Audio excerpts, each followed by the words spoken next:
kembali di Ngopas, ngobrol pendidikan santuy. Bu Sarjila, ya. Apakah program-program seperti reskilling, upskilling juga dikembangkan melalui program itu atau bagaimana, Bu? Ya, jadi untuk upskilling dan reskilling ya menjadi core business ya. Core business di Balai Besar Seni dan Budaya ini, baik itu untuk peningkatannya maupun penyegaran kembali ya, kembali. Nah, harapannya memang semua guru-guru di prodi seni dan industri kreatif itu memiliki kesempatan untuk bisa mengupdate ilmunya di sini. Namun karena mungkin ya karena kita alokasi itu tidak bisa tidak ya ada keterbatasan alokasi, itulah yang terkadang menjadikan baru bisa ditatar sejumlah sekian gitu.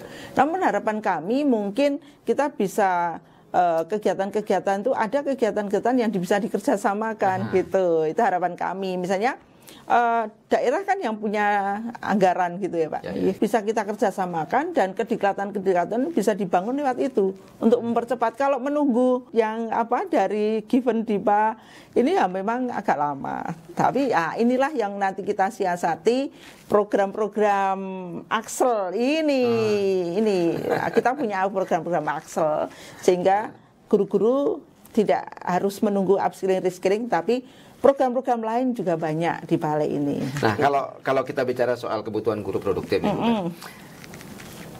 di SMK kita ini kan sebenarnya sangat kurang ya untuk guru produktif, terutama di bidang industri kreatif ini. Nah, bagaimana peran dari kawan-kawan di Balai Besar Kesenian dan Kebudayaan dalam mendukung terpenuhinya kebutuhan guru produktif ini? Pertama, kita melakukan pendataan ya. Itu kita bisa melakukan apa harus berbasis data. Setelah kita tahu datanya ternyata kurang ini, kita tidak bisa apa-apa karena tusi kami, tusi balai itu kan tusinya yang core-nya ada 2, penjaminan mutu dan peningkatan kompetensi. Jadi di situ tidak ada pengadaan guru. Nah, inilah yang sehingga bisa mengusulkan, memberikan masukan kepada pemerintah daerah ya. Saya juga dengan kepala dinas sering ngobrol juga, diskusi dengan Bapak Didik Wardoyo. Sugeng siang Pak Didik Wardoyo, kepala dinas Dikpora Daerah Yogyakarta. Kita baru bincang ini tentang kekurangan guru di bidang seni dan industri kreatif juga ini salah satu topiknya Pak ya. Don sewu Bapak, ini kata teman-teman di lapangan juga banyak kekurangan. Bu Menawi nanti bisa ada pengusulan Bapak. Ya, jadi kadang diskusi gitu, kemudian kita mengusulkan juga kemarin ya ada rakor dengan Bapak Dijen ya. Yang bisa itu ya, kalau untuk pengadaan guru bantu kita membantu untuk informasi tentang itu. Tetapi kalau kaitannya dengan peningkatan kompetensi, kemudian kita bisa melakukan apa? Nah, itu kita bisa. Apakah di provinsi ini butuh nanti peningkatan kompetensi guru pada didaktik metodiknya, apa pada keterampilan pada seni rupa atau pertunjukan, atau sekarang yang DKV kan sekarang DKV animasi itu kan masuk di seni dan budaya. Jadi ini prodi-prodi yang baru ya. Ya, itu yang bisa dilakukan. Ya. Ada satu persepsi begini Bu. Kalau balai besar itu kan peranannya sangat luas. Misalnya saja kalau upskilling, reskilling yang dilakukan, apakah ini juga mencakup reskilling, upskilling lulusan atau terbatas kepada SDM guru produktifnya? Iya, mungkin ini tahun kedua ya. Tahun kedua. Kelihatannya baru terbatas pada guru-gurunya. Iya, ada guru-gurunya. Dan itu juga baru beberapa prodi saja gitu ya. Kalau misalnya pemerintah kemudian tiba-tiba mengatakan, oke, Balai Besar Kesenian dan Kebudayaan Yogyakarta silakan menyelenggarakan untuk upskilling, reskilling lulusan misalnya gitu, apakah kawan-kawan sudah siap dengan berbagai konsekuensi yang ada? Oh ya siap aja. Oh siap aja. Pokoknya Balai Besar BBP PMPV Seni dan Budaya siap. Wah, ke gelanggang, bukan balu seorang, ke gelanggang bareng-bareng, ayo gitu, menuntaskan masalah-masalah pendidikan, khususnya untuk kompetensi lulusan. Oke, kalau misalnya ada lagi yang perlu di upskilling lagi, oke. Dengan sistem apa, nanti kerjasama dengan magangnya, ya kita sudah dalami ya tentang sistem magangnya. Kita mungkin bisa dengan kita bisa dengan IHT-nya atau in service-nya di balai, ya kita siap. Tinggal kita mau main apa, kita siap gitu. Ya. Kalau kita bicara soal perkembangan dan pertumbuhan kompetensi akrab di SMK-SMK kita ini. Nah, ini kan sudah mulai ada perkembangan sedikit. Sedikit. Nah, tapi juga banyak sekolah kita yang masih berada pada kondisi yang stagnan. Nah, gimana kawan-kawan mengarahkan supaya ini lebih maju lagi gitu? Seperti misalnya kita sebut saja misalnya SMK Delingo, ada lagi SMK 1 Prambanan misalnya, atau di SMK mana Pajangan, SMK Negeri Pajangan misalnya. Pajangan. Ya ada. Apal ya Pak Aris? Pak Aris apal. Nah, ini seperti apa sih sebenarnya pembinaan yang dilakukan oleh BMPV Seni dan Budaya? Iya. Saya punya pemikiran. Nah, setelah ada program penjaminan mutu, penjaminan mutu pendidikan, dan di akhir tahun kemarin kita bersama-sama balai semua sudah melakukan pemetaan. Nah ini pintu masuk kita bisa melakukan apa saja pemetaan mutu itu, karena pemetaan mutu kita kan akan tahu sekolah dengan segala kondisinya ya. Betul. Dia kekurangan di bidang apanya, kan kita dengan tolok ukur kemarin waktu pemetaan itu kan SNP dan juga link and match-nya kayak apa, kan itu TEFA-nya bagaimana, kan itu ya juga dilihat bagaimana pelaksanaan pembelajarannya. Nah, dari situlah, dari hasil pemetaan itu sebetulnya menjadi dasar kita untuk melakukan pendampingan, Pak Aris. Ini hal baru untuk Balai Besar, Pak Aris. Dan saya excited, sangat antusias kalau saya disuruh cerita itu. Ya, pokoknya BBP MPV Seni dan Budaya pokoknya sudah pengen curi start ini untuk bagaimana kita mendampingi sekolah-sekolah bidang seni dan industri kreatif. Nah, tentu saja kita nggak jalan sendiri. Nanti kita akan berjalan bersama Pemda, tim penjaminan mutu daerah, dan juga pengawas. Asosiasi dilibatkan nggak, Bu? Iya, asosiasi pengawas toh. Bukan, asosiasi industri misalnya seperti asosiasi animasi misalnya kan Saya kemarin juga ketemu dengan teman-teman asosiasi animasi kebetulan juga.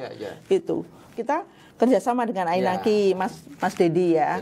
Kita berpikir bagaimana juga Dudi ini nanti berkolaborasi dalam kegiatan-kegiatan berikutnya pengembangan. Nah, malah sudah kita mau bikin apa itu udah oke, kapan kita bisa bincang-bincang, nanti ketemu dengan teman-teman asosiasi animasi, biar nanti bisa senternya itu di Balai Besar Seni Budaya. Oke, siap, saya gitu. Jadi tawaran-tawaran itu udah banyak, artinya ayo gini eksekusi gitu. Jadi ini sebetulnya titik masuk kita untuk melakukan banyak hal. Nah, pendampingan, sebenarnya konsep pendampingan yang sudah diawali oleh Ditjen Pendidikan Vokasi kemarin itu dengan PIP-nya. PIP-nya. PIP ini pembelajaran paradigma baru. Ini selain dengan Balai Besar juga dengan PTV ya. Nah, ini nanti apalagi nanti kita kolaborasi dengan Dudi. Nah, ini kalau ini berlanjut dalam konteks, kalau saya dalam konteks penjaminan mutu pendidikan. Sekian berapa kali kita akan melakukan pendampingan, kemudian nanti monefnya bagaimana, supervisinya bagaimana, dan pengawas nanti akan melakukan apa. Dan balai itu akhirnya walaupun kita hanya dengan pegawai yang sangat terbatas, tapi kita bisa mengcover seluruh Indonesia. Nah, itu. Melibatkan perguruan tinggi juga ya? Iya dong, kolaborasinya harus ada. Nah, jadi kita itu bisa sukses hanya dengan bersama-sama katanya. Betul. Iya, kita sukses ini harus bersama-sama. Nanti Baliristan itu ikut terlibat dalam memobilisasi misalnya, atau mengiklankan program-program yang ada yang di Balai Besar ini, saya kira. Iya.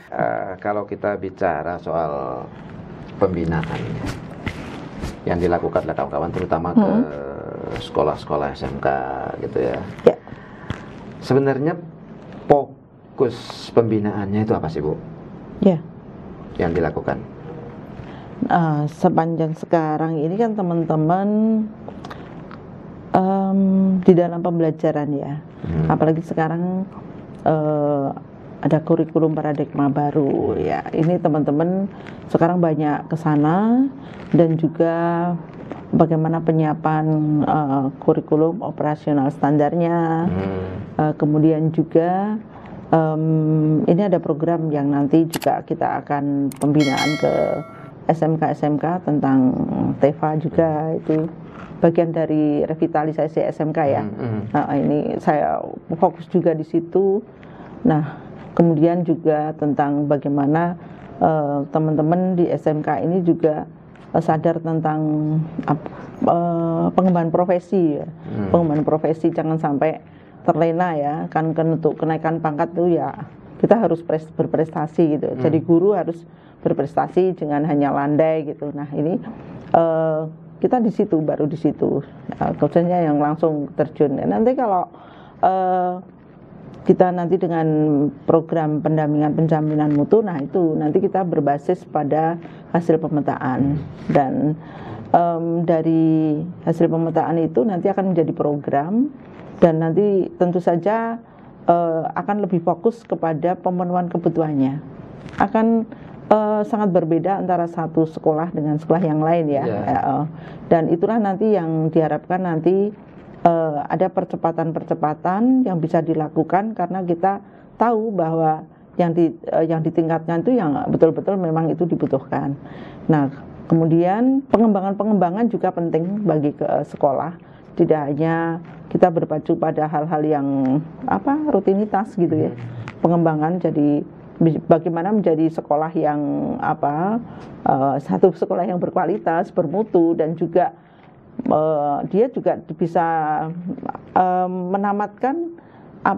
menamatkan siswa-siswanya itu yang nanti benar-benar siswanya punya kualitas, itu yang diharapkan. Kalau dia ya punya keterampilan ya, hard skill, soft skillnya, juga punya karakter. Tentu saja ini yang nanti diharapkan di dunia kerja itu yang seperti apa, kalau nanti dia akan melanjutkan yang bagaimana, dan mungkin dia akan diarahkan berwirausaha yang seperti apa. Ada nggak, Bu, model pembinaan standar yang harus diikuti sebagai pakem misalnya? Karena kita lihat kan banyak sekali, ada berapa, tujuh kalau nggak salah ya, 7 balai besar ya. 7 balai besar. 7 balai besar ini kan masing-masing punya model pembinaan. Nah, ini apakah ada standar yang harus diikuti, atau mungkin balai besar di Jogja juga punya standar yang bisa menjadi contoh gitu buat balai-balai besar yang lain? Harapannya gitu ya. Artinya pengembangan ini memang harus dirumuskan ya, Sejak kita sudah punya, artinya begini sebetulnya untuk pengembangan SMK ya itu ya. Pengembangan SMK kita dekati dengan apa? Kalau kita sudah punya pendekatan, itu pendekatannya adalah penjaminan mutu, maka model penjaminan mutu yang sudah menjadi embrio inilah yang nanti akan kita kembangkan. Kalau saya begitu. Jadi kalau penjaminan mutu yang nanti akan dikelola adalah kan sistem penjaminan mutu internal, ya, internal itu yang berarti kita ikuti SPMI itu ya, sistem penjaminan mutu internal. Nah, ini kita godoknya di situ.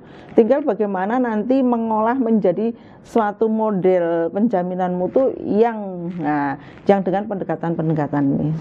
Mungkin di awal-awal tahun ini Balai Besar tentu saja akan segera merealisasikan model itu yang seperti apa. Konsepnya mungkin masih berada di konsepnya masih berada di otak masing-masing ya. Tapi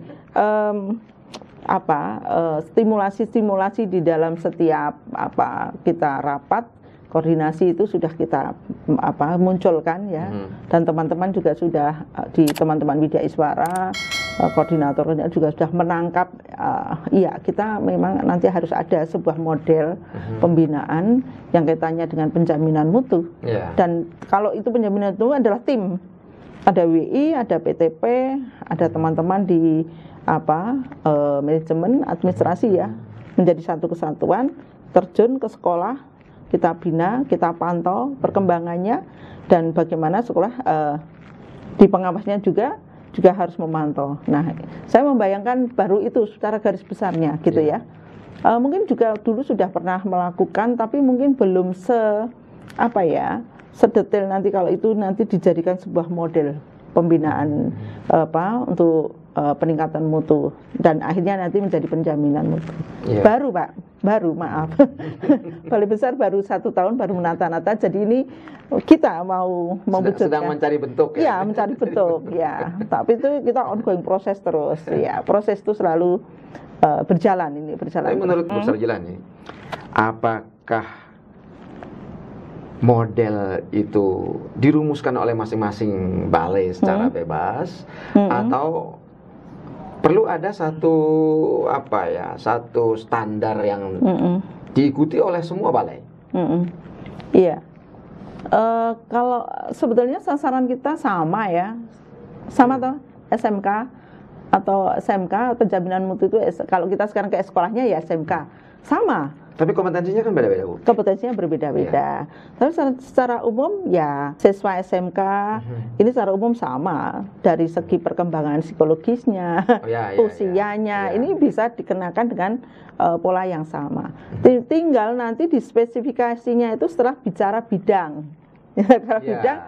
Tinggal. Tapi secara umum saya kira harus ada payung yang kebijakan umumnya seperti apa, kemudian ini model umumnya itu harus ada.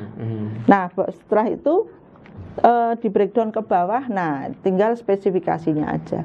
Nah spesifikasinya itu lebih ke teknis kalau saya, tetapi secara konsep penjaminan mutu itu harus sama untuk semua balai, harus sama itu. Sehingga nanti tolak ukur mutu itu terus mutu di seni budaya sama di sana beda, enggak, harus sama. Jadi bicara mutu pendidikan di Indonesia itu tolak ukurnya harus sama, sehingga hanya di teknisnya. Kalau teknisnya kan di sini pertunjukan nari kan nggak bisa disamakan dengan Pak. Dengan CNC ngebur gergaji gitu ya. Gergaji masrah ya, di situ aja sebetulnya. Harapannya segeralah kita nanti bisa bareng-bareng ya Pak. Oke, satu pertanyaan terakhir Bu. Kalau kita bicara soal SMK kita, perkembangan SMK, ini kan tidak bisa kita lepaskan dari perkembangan kurikulum. Nah, menurut Bu Sarjila, catatan terakhir saja Bu, bagaimana harusnya mengembangkan kurikulum SMK? Kurikulum itu harus memiliki fleksibilitas yang tinggi untuk nanti dilakukan revisi-revisi. Jadi menurut saya kurikulum itu sebenarnya tidak ada yang baku ya. Saat pemenuhan kebutuhan-kebutuhan itu menjadi perkembangan zaman harus diadaptasikan, maka harus fleksibel gitu. Nah, kemudian kurikulum itu mampu untuk mengantarkan kepada kemajuan. Ya, tentu saja kurikulum yang nanti akan dilakukan sesuai dengan perkembangan psikologi siswa. Iya, betul. Iya, tidak hanya masalah perkembangan zaman, tapi juga kurikulum itu harus psikologi siswa, dan kurikulum yang dikembangkan realistis ya. Gitu. Ada catatan terakhir yang ingin disampaikan Bu Sarjila? Ya, saya sangat berbahagia sekali bisa bincang di sini. Pertama, terima kasih Pak Aris. Sama-sama. Matur nuwun. Ya. Yang kedua, untuk kita nanti menjadikan pendidikan Indonesia menjadi lebih bermutu, memang kita nggak boleh setengah-setengah gitu ya. Kita harus totalitas di mana saja kita berada, baik kita sebagai fungsional, apakah fungsional guru, fungsional pengawas, ataupun widya iswara, ataupun juga fungsional perencana pendidikan. Saya widya iswara yang diberhentikan untuk menjabat kepala. Besok nanti saya kembali ke widya iswara. Ya, apapun kita ya, sebagai apa, yang terpenting adalah melakukan yang terbaik, do the best, do my best, untuk bersama-sama nanti membangun negeri ini menjadi negeri yang maju. Dan tentu saja negeri yang baldatun thayyibatun warabun ghafur, begitu Pak Aris. Oke, kawan-kawan sahabat Ristan di seluruh Indonesia, demikian bincang-bincang kita dengan Bu Sarjila. Satu hal penting terutama dalam pengembangan kurikulum adalah bahwa kurikulum yang harus dikembangkan di SMK adalah harus fleksibel dan tidak boleh dilakukan secara parsial, karena ini akan menentukan kemana arah pendidikan kita ke depan dan bagaimana kita akan membangun sumber daya manusia yang berkualitas, berkarakter dan profesional. Kita akan jumpa lagi di Ngopas dengan topik yang tidak kalah menariknya di waktu yang akan datang. Terima kasih. Wassalamualaikum warahmatullahi wabarakatuh. Waalaikumsalam warahmatullahi wabarakatuh.